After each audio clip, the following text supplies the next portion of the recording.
So last week, as you all know, the FBI received information and developed information that the victim, Mr. Viladares, was at that location, and he was being guarded by a female adult suspect, and a juvenile female was also in the house.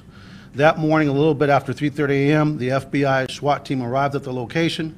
They had an operational plan, and shortly after 3:30 a.m., they started executing a rescue attempt of Mr. Viladares. Now, first and foremost, let me just say this about this tragedy. It is a tragedy. I think that if the FBI were allowed to talk about it at the local level, they would tell you their hearts go out to the family. Our hearts in the Houston Police Department goes out to the family anytime that we have a loss of life, whether it's a suspect or, in this case, an innocent third party. Our hearts go out to those folks, and I want to extend my condolences to Ulises' family on behalf not just of the Houston Police Department, but also of everybody involved. It's truly a tragedy for everyone involved. The family of the decedent, and for the FBI agent that's involved in this as well. No one wants to ever wake up thinking, I want to take a life, especially a life under these circumstances.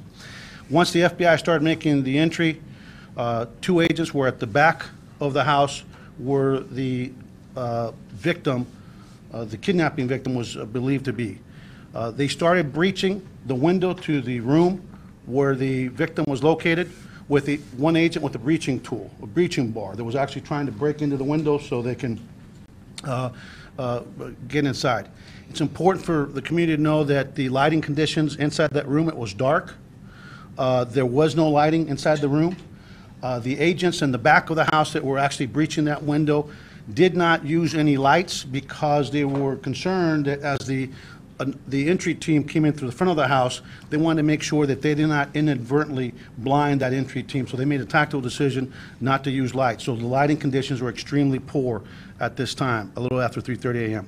As the one agent was breaching the window, unfortunately, he lost control of the breaching tool and it fell inside the resident. At that point, the agent that actually ended up discharging his M4 rifle started using his rifle to try to continue to breach the window. Tragically and sadly, Mr. Viladares was right by that window, and he was bound, and obviously with his hands in front of him, taped and not able to see in the dark himself. He actually grabbed the rifles, what our investigation is showing so far, and started to pull at the rifle.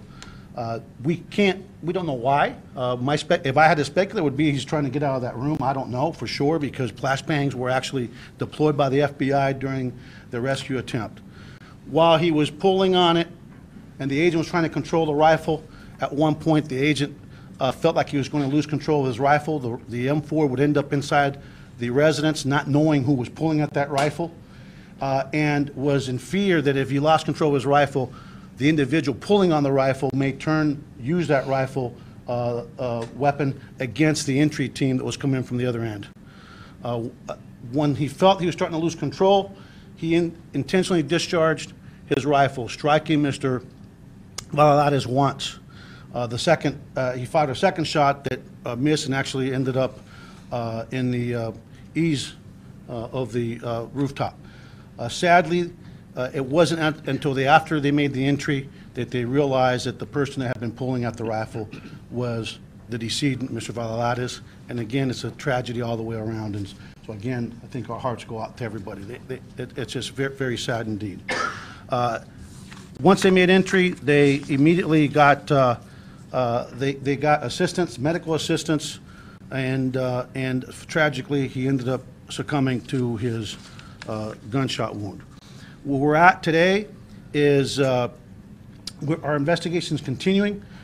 We have, again, the full cooperation of the FBI. We've interviewed the agents that were involved, especially the shooter, who actually cooperated and gave a voluntary statement. And at the end of the day, from a criminal standpoint, what we're going to do is finish our investigation in the upcoming weeks, present it again to the DA, and she, in consultation with the U.S. Attorney, will decide whether or not it proceeds to a grand jury process or not. I don't think that I'm going to mince words. I don't think anybody would. You can't say anything other than this has been a real tragic event. You know, a well-intentioned effort to rescue a man that had been kidnapped ended in a tragic outcome. And I don't wish that upon anybody. We don't wish that upon the family that lost their loved one. And I don't wish it upon that FBI agent who, in the dark, couldn't see who was pulling at his rifle. And as he felt that he was getting ready to lose control of his rifle, ended up shooting the individual that turned out to be our kidnapping victim. So, been around for a long time. This is a very unique set of circumstances and a very tragic set of circumstances. But it's a very dynamic situation. You're dealing with suspects that are actually kidnapping people for ransom, and you can imagine when you're that agent not being able to see in, worried to lose your rifle, that's why I ended up discharging it. It's not an accidental. He intentionally shot, fearing that he was losing control of his weapon. It was going to be turned on the entry team from the other direction. And so with that, the investigation continues. I want to personally thank Special Agent in Charge Turner from the FBI. We've got a phenomenal relationship based on mutual respect. Sometimes we have tough conversations, sometimes we have great conversations. And in his leadership, he as his team have been completely cooperative with our investigation, and we really appreciate their assistance and their forthcoming as we continue down this path. So with that, I'm going to open up to any questions, but please realize that, you know, we still have evidence to go through, and it's going to probably be weeks before we get a final answer, if not longer, from the district attorney and/or the U.S. Attorney's Office on this. But be assured that the FBI Office of Inspections, the U.S. Attorney's Office from the federal government, the Houston Police Department, and the Harris County District Attorneys are all involved in this investigation.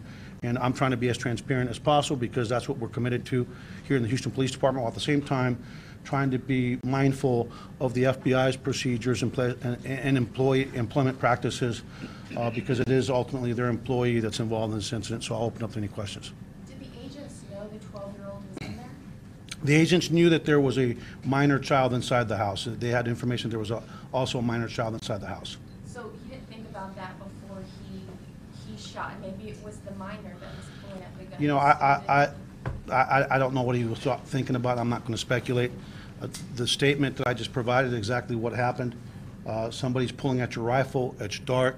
You're on the verge of losing control, and he made a split-second decision to discharge 2 rounds, one striking Ulises, and ultimately, after he was transported, I think, to LBJ Hospital, he ended up succumbing to his wound. Did the agents identify themselves as they were? They were yelling FBI the whole time. It's not clear if he spoke English or understood. Well, my dad didn't speak English, but he knew. I think FBI, if you go anywhere on the planet, when you yell FBI, just about even probably in the deserts of Afghanistan, they know what FBI means. I mean, that's a pretty universal term. I think if you think about law enforcement around the world, FBI is probably the 3 letters in the one phrase that probably is recognized universally on the planet. So they were only yelling in English, as far as you know? Yes. But once again, okay? Well, I'm just telling you, once again, I can just tell you that English is my second language, and my father didn't speak a word of English, and he knew what the FBI was, and I think I have Univision here, and most people would know FBI. But that's, you know, unfortunately, Ulises can't speak. He's lost his life. It's tragic, right? I mean, it's tragic all the way around. It's tragic for the agent. It's tragic for the family of the deceased. But the people that put this set of circumstances into play, let's not lose sight, are people that committed a kidnapping. And ultimately, as far as I'm concerned, under the felony murder rule, the people that put this set of circumstances in play, from a criminal standpoint, probably are the most culpable. Now, civilly, that's a different matter, but that's a matter for the family, between the family and the FBI. What else? Can you talk to us? So had the rifle. He wasn't using the butt of the rifle. He was using the No, he was using the front part of the rifle to breach. And does that violate any sort of standard protocol? I can't speak for the FBI. I don't think that would be for us. We wouldn't want to use that, but, you know, they lost their breaching tool and they made a split-second decision. You know, hindsight being 20/20, that's the decision they made, and ultimately it ended up leading to some very tragic outcome. So, and what kind of rifle was it? It's an M4. And that's their standard. I mean, I'm not. This was the FBI SWAT team here in the Field Division. That it is not a basic TAC team. It's actually, they are a SWAT team that actually trains with our SWAT team. They do a lot of operations. They have enhanced training. And so it's the M4 that I would assume that's what they issue their SWAT team. And they didn't use any sort of night vision equipment? No, there was no night vision equipment on them as far as I know. Where was he positioned in the room? Was he on a bed right by the window? There was, from what we can tell, there was a bed or sofa right by the window, and that's where he was at when the breach started taking place. And can you tell me how many people in total from the FBI was responding this day? I don't- You had a couple people in front. No, it was a full tactical operation. I don't know the number off the top of my head. So when you say a full tactical operation, does that mean like 10 people or like I don't know the Have to number. ask the FBI then. Yeah, I don't know the number. When were you guys alerted of this operation, or when did you guys? We, the Houston Police Department Patrol was called to to the vicinity of that area to provide perimeter patrol control about a block away from the location. And what time was that at? Before they actually made the raid. We were already there, but understand we were there about a block away, controlling access to that immediate area. We were not involved in the actual raid. And so when did you guys get access to the actual crime scene? We ended up that morning, at some point that morning, we actually made access to the crime scene. Houston Forensic Science Center got access to the crime scene. We processed the crime scene. The FBI also processed the crime scene and collected some of the evidence that has been shipped to Quantico and we asked for expedited analysis of some of the items. And so it's a joint, some of the evidence is they have at the Quantico and some of the evidence we have here at the Houston Forensic Science Center. So about how many hours are we talking in between the operation and you guys getting access to the house? Well, we were there early on, and I don't have the actual number, but we were there early on that morning. So you were there prior to the FBI gaining entry?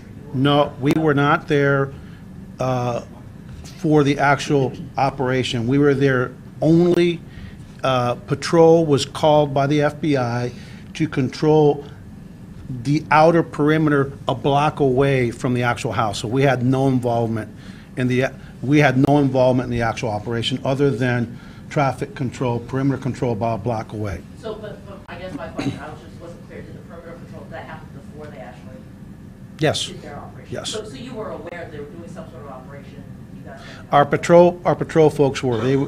Dispatch was called and they requested assistance with perimeter control, and by that perimeter, I mean about a block away. And around what time did the dispatch go out?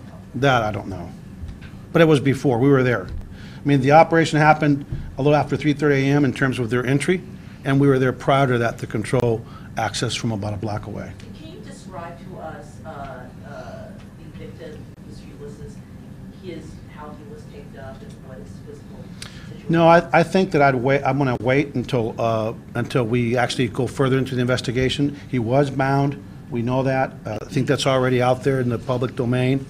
But again, the lighting was almost non-existent inside that room. It was a dark room. And he was in the back, one of the back bedrooms? Yes. And then where was the female suspect? The female suspect was located inside that same bedroom as well. Okay, but she was not fully, she was in the bedroom. She was what? She was in the bedroom, but you determined she was not No. related to the weapon? No. And the child was where in the house? I don't recall, and so the child wasn't injured. I don't think that's really relevant at this point. We've heard that the house was in really bad shape, like feces covering everything and things like that. Are you aware of any of those situations? No. I'm here to investigate we're investigating the actual use of force, and so I don't have any information on that either. Did the FBI make any attempt, I know you said it was dark, it was 3:30 in the morning, but did they make any attempt to do some sort of visual location of where folks were in the house before they entered? They had intelligence who was where, and I think that from all indications, their intelligence was pretty accurate. Who was where in the house? Yes. Where they thought they were going to find that individual turns out to be very accurate. Was there anything in the house that when they approached it that would have indicated that there were dangerous people inside? I'm sorry, what? When they approached the house, was there any indication that there were dangerous people inside? Yeah, they fully anticipated finding the suspects that conducted the kidnapping, and in fact, they did find suspects inside. But again, I'm focusing on the officer-involved shooting, and that's part of the criminal investigation involving the kidnapping, which ultimately is in the hands of Conroe PD and Montgomery County DA's office and the U.S. Attorney's office. Was there any other weapons recovered in the house? I don't know. Go ahead. ¿En español? En español, por favor. ¿Qué quieres que diga? ¿Qué pasó? Lo que empezó como una tragedia. Bueno, pero primero quiero, de parte de nosotros aquí en el Departamento de la Policía de Houston, quiero decir que disculparnos y nuestros pensamientos están con la familia Viladares, que sabemos que en la mañana, el jueves pasado, como a las 3:30 de la mañana, un poquito después de las 3:30 de la mañana, el FBI, do you want me to translate it into Spanish, FBI? Do you think that most viewers will understand it, right? The FBI fueron a rescatar a este señor. Desgraciadamente, cuando dos de los agentes estaban atrás de la casa, afuera de la habitación donde estaba una sospechosa que estaba de guardia con el señor que fue secuestrado, empezaron a usar un tubo de hierro para entrar y romper la ventana de atrás de la habitación. Desgraciadamente, el tubo de hierro que estaba usando uno de los agentes perdió control, se entró dentro de la casa. En ese momento, otro agente del FBI cogió su rifle y empezó a tratar de continuar a romper el vidrio atrás en la habitación. Desgraciadamente, lo que ocurrió, no había luz. Estaba apagada la luz, los agentes no estaban usando linternas atrás porque tenían temor que cuando entraron los otros agentes adentro de la casa, del frente de la casa, que iban a ciegar a sus colegas. Cuando el oficial empezó a usar el rifle, las indicaciones son que el señor Viladares, que estaba secuestrado, cogió el rifle con las manos y empezó a tratar de jalar el rifle. En un momento el oficial del FBI tuvo temor que iba a perder control de su rifle, que la persona que estaba jalando el rifle iba a coger control y usar ese fuego de arma contra los agentes que estaban entrando de la otra parte de la casa. El oficial del FBI tomó la decisión de disparar contra la persona que estaba jalando, y desgraciadamente uno de esos balazos, le entró al señor Viladares, el otro fue al techo afuera de la casa. Después que entraron a la casa, se dieron de cuenta que la persona que estaba jalando y que fue la persona que dieron el tiro, era la persona que estaban tratando de rescatar. Esto es una tragedia para la familia. Es una tragedia para la gente del FBI que no pudo ver lo que estaba pasando. Yo sé que hablando con el FBI, que han estado cooperando con nuestra investigación del Departamento Policíaco de Houston, que para ellos están muy adoloridos que esto que ocurrió aquí en esta ciudad. Los corazones de ellos están doloridos, igual que de la familia y de todo el mundo. Es una gran tragedia lo que ocurrió. Lo que va a pasar ahora es que nosotros vamos a terminar nuestra investigación, vamos a presentar la investigación al fiscal de Harris County, a Kim Ogg, y en consultación con la oficina de la U.S. Attorney aquí, el fiscal federal aquí en Houston. Yo estaba en contacto con la prosecutoria de Harris County, Ogg, con Patrick Ryan, que es el nuevo prosecutor federal aquí, y también con el señor de Montgomery County, que es el fiscal de Montgomery County. La investigación va a continuar y esperamos que en los meses que pasen, las semanas que pasen, no sé lo que va a hacer, pero nosotros vamos a tomar esta investigación igual que cualquier otra investigación. Eso es muy difícil quizás para la gente que nos está escuchando, creer que el secuestrado estaba agarrando ese rifle y todo lo que pasó, que dicen ustedes que no la investigación, pero ¿se puede aprender algo de esto? Este es un agente de inteligencia. Sí, bien, tienen que darte cuenta que, número uno, ellos estaban ahí para rescatar al señor que falleció. Y yo sé que yo no conozco ningún oficial que quiere disparar a una persona que es la víctima, porque desgraciadamente hay un fallo, ¿no? Pero al fin del día, lo que ocurrió, no podemos cambiar eso. Yo sé que nosotros, en nuestro departamento, yo sé que el FBI con su oficina de inspecciones están investigando todas las tácticas, todo lo que ocurrió, para ver si algo podemos aprender para no cometer ese error. Yo creo que si tuvieran que tomar tuvieran otro chance de hacer esto de nuevo, no hubieran usado el rifle para entrar, porque sabemos lo que pasó. Pero acuérdese que la persona que es la víctima está oyendo muchos ruidos, están gritando FBI, él no puede ver lo que está pasando, y él lo que sabe es que la ventana se rompió, y para mí no puedo decir definitivamente, pues yo creo que él está tratando de salir de la casa por ese cristal. Así que vamos a ver, la investigación continúa y vamos a ver lo que pasa. ¿Okay? ¿Cómo investigan ese caso? ¿Es un homicidio? Bueno, ¿Cómo lo están investigando? cualquier caso donde un oficial de la policía, del FBI, de quien sea, alguien se muere en manos de otra persona, siempre es un homicidio. La cuestión es, y la pregunta legal es, si abajo de todas las circunstancias de lo que ocurrió, si fue justificado. Puede ser tragedia, pero criminalmente justificado. Tenemos las leyes criminal y tenemos las leyes civiles. Así que nosotros estamos mirando esto con el lente de la ley criminal. Y la familia, claro, van a ver, porque ayer vi que el abogado de la familia está hablando, el asunto civil es algo aparte. Pero algo muy importante que hay que aclarar, que ustedes su investigación dicen que no fue accidental. No, él disparó porque el señor había agarrado, el señor no estaba bien, no puede ver lo que está pasando, él no puede ver porque está bien oscuro, y él disparó 2 tiros porque tenía temor que estaba perdiendo el control de su rifle, y la ventana está más alta, el oficial del FBI no es muy alto, y yo creo que pues, pensamos que, él dice que tenía temor que iba a perder el control de su rifle. Es una tragedia. Tengo mucha lástima para todas las personas, para la familia que perdió su familiar, y para la gente que tomó una decisión que si yo creo que podemos ir para atrás y hacerlo de nuevo, lo va a hacer distinto. Okay, anything else? HPD and FBI practice their maneuvers. They do it in different scenarios, light, dark, as you're aware of. Well, we do a lot of, I can't speak for the FBI and their training, you're gonna have to ask them. But I can tell you that we do low light firearms training on a regular basis as a police department. I think most departments do, and I would only venture to guess that they do as well. But again, you can train all you want, and lighting conditions are lighting conditions.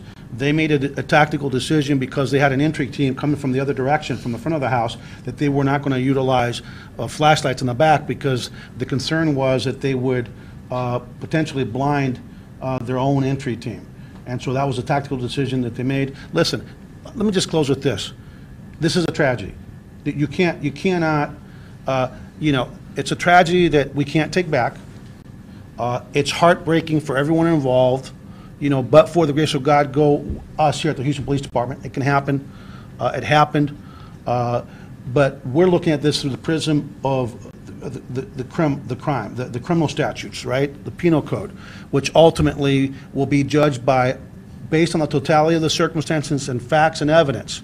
Was the decision to fire 2 rounds objectively reasonable? That's the standard that we at the state level will judge them. And then remember, now we're dealing with a federal agent, so there's a whole other body of laws that attach to criminal culpability of a federal agency as it relates to a state crime. Excuse me. This is my press conference. Let me finish. So that's what we're looking at criminally. Now, there will be a civil piece to this that I was talking about in Spanish, where it's a whole different set of standards, where there may be or may not be civil penalties in terms of liability for the circumstances. That's not for us to decide. That's not what we're here for. And so we're going to continue this investigation. I will say that the FBI is cooperating with the investigation. The agent submitted to an interview with our Special Investigations Unit and the Office of Inspections. But I can say without hesitation that everyone involved, their heart breaks, because those agents that morning went there with the best of intentions. They went there to rescue a man that had been kidnapped, and And I don't want people to lose sight that the people that started this chain of events that led to the death of an innocent man are the people that kidnapped that man from a home. And at the end of the day, had he not been kidnapped, we wouldn't be having this conversation. But let's not lose sight that what the FBI was doing there was to try to save a man. It did not end the way they wanted it.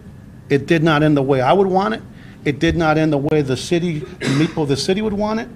But the thing that started the chain of events was the people that committed that kidnapping. And under the felony murder rule, I would be hopeful that the Montgomery County DA or the U.S. attorneys would hold these people accountable for murder. Chief, that's the body cam footage? Question, Chief. No, The no body cam footage. The felony No, murder. let me just, ¿qué necesitas aquí? I'll come back to you. Eso que acaba de decir es muy importante, que esto comenzó. Mire, para mí esto es una gran tragedia y nuestra comunidad no pierdan la realidad que el FBI esa mañana estaban ahí con gran intenciones para rescatar a una persona que estos sospechosos secuestraron. Y si estos sospechosos no habían cometido ese delito, esa felonía, no estuviéramos aquí hoy. Y abajo de la ley que es el felony murder rule, para mí lo que están más culpables principalmente, criminalmente, son los que secuestraron a ese señor. Y de nuevo quiero decirle a la familia que nuestro corazón del Departamento de Policía y también del FBI está muy adolorido porque una persona que querían rescatar fue muerta. Y no podemos cambiar eso. Pero vamos a ver lo que pasa, la investigación va a continuar. ¿Ok? All right, guys. The felony murder rule, Chief, what you were talking about, the Montgomery County said that originally they were going to charge these guys with murder. They had not yet. And my question is, this investigation, what you're saying is you're focusing on whether or not the FBI agent did anything wrong and you're going to submit that to the DA's office. Could you take this also and send it up to Montgomery County I mean, I'm just curious if this. Well, Conroe PD, we are communicating with them. Everyone involved is communicating. Again, I'm not an attorney, I'm not a prosecutor, and ultimately that's going to be up to the U.S. Attorney's Office, Montgomery County. But as far as I'm concerned, again, the chain of events that led to this tragedy, and there's no getting around that, it is a tragedy, started with people that decided to break into a home and kidnap a man in front of his little son. Chief, may I just And we don't want to lose sight of that, because the one thing I can say from everything that I've gathered, and I've been involved here and looking at the briefing, is that no one on the FBI acted with an abandoned heart. And ultimately, I think that's what we need to look at here, is what were they trying to accomplish?